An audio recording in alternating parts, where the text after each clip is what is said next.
Hi boys and girls, welcome to Reading Adventures. I'm Miss Kim and today we are going to read some stories outside and the wind is blowing and it feels very nice. The sunshine is out and we are in front of my grape bushes. These are what grapevines look like. They'll grow green grapes and red grapes. But today for our story we are reading The Littlest Bunny, an Easter Adventure. And this book is written by Lily Jacobs and illustrated by Robert Dunn. Not long ago, in a land that you might know, lived a girl named May and a boy named Joe. Welcome, you have just crossed the state line. That's what that sign says.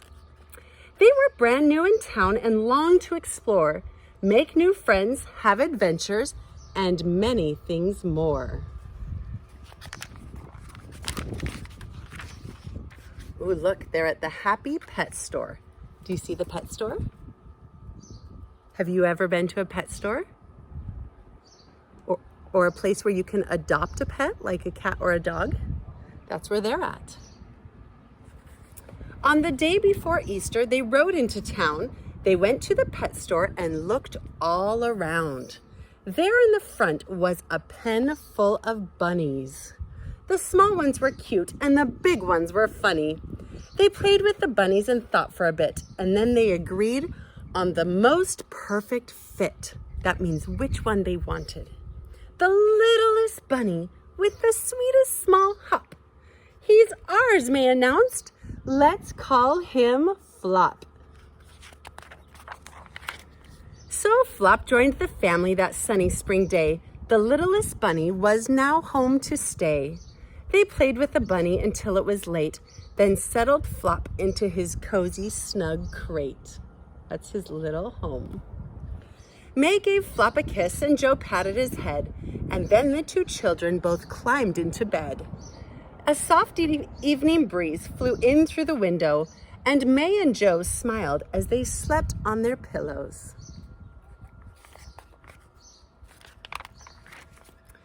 But Flop had no time now to close his own eyes. He was preparing an Easter surprise. He was quite little, that much was true, but tonight our dear Flop had a big job to do. For he had a secret he hadn't let show. He was the Easter Bunny, and he had to go. A magical wind gave his whiskers a tickle, his nose how it twitched, his ears how they wiggled. Soon Flop was quite different than ever before, and he couldn't wait, not for one moment more. He raced through the house and out into the night to where he had hidden his eggs out of sight. His marvelous burrow held Easter eggs plenty, to be quite exact, 9,020,000. He packed up the eggs, he looked at the map. He fastened his goggles and his red flying cap.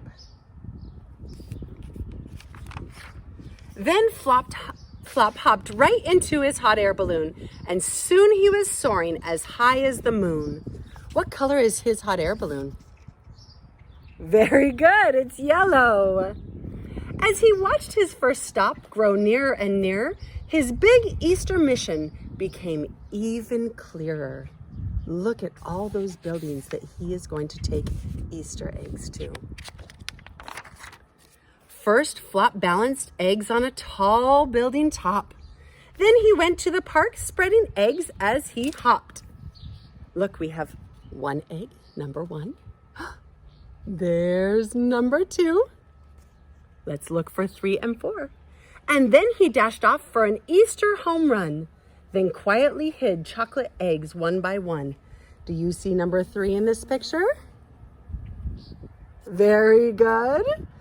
Do you see number 4 and 5 in this picture? Yes, very good. With big bounces here and giant jumps there, Flop was a wonderful egg-hiding hare. A hare is another name for a bunny. He flew to the east, to the south, west, and north. He crisscrossed the land. He raced back and forth. So we need to find number 6.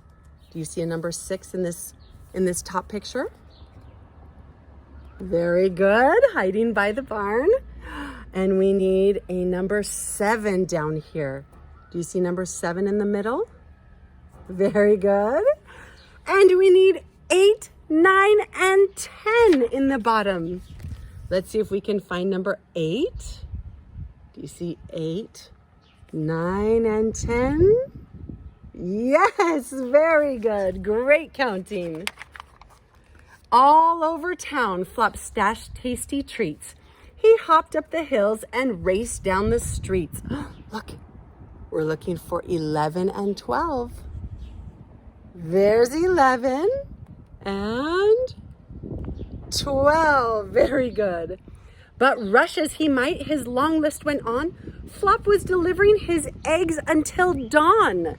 Dawn means early in the morning. So we need eggs number 13, 14, and 15. Did you see egg number 13 over here? There's 13. Let's look on this side. Do you see 14 and 15? Yes, 14 and 15. Very good. Finally, Flop found his very last stop. He came to your house with a bounce and a hop. And there he delivered his Easter surprises, so many eggs of all shapes and sizes. And when he was done, he stopped for a rest. We need how many eggs? Let's look. I see 16. Do you see a 17? 17. 18. Where's 19 and 20? Very good. 19 and 20. Does this look like your house? Maybe. The morning sun rose on that bright Easter day. It was time to wake up for Joe and for May. Do you remember the friends who adopted him at the pet store? But when they went over to find their friend Flop, the door was wide open and his crate was unlocked. Oh no. There were eggs to discover, as all children know. But we just want Flop, cried May and cried Joe. They were excited about the eggs, but they wanted their bunny. They looked under their beds, they looked all around, but the littlest bunny just could not be found. But whose goggles were those? Do you see those goggles? Who unfolded this map? Joe and May are finding lots of clues. Then from round the corner came a faint tap, tap, tap. They rushed and they stumbled. It had to be him. And there they found baskets and something else was tucked in. What's tucked in by their baskets? Yes, their little cute bunny Flop. It's Flop, they cried out and held him so close. Joe tickled his ears and May kissed his little pink nose. Flop hugged them back, his new friend so dear. Happy Easter to all. See you next year. Great job counting today, boys and girls. I'll see you next time. Goodbye.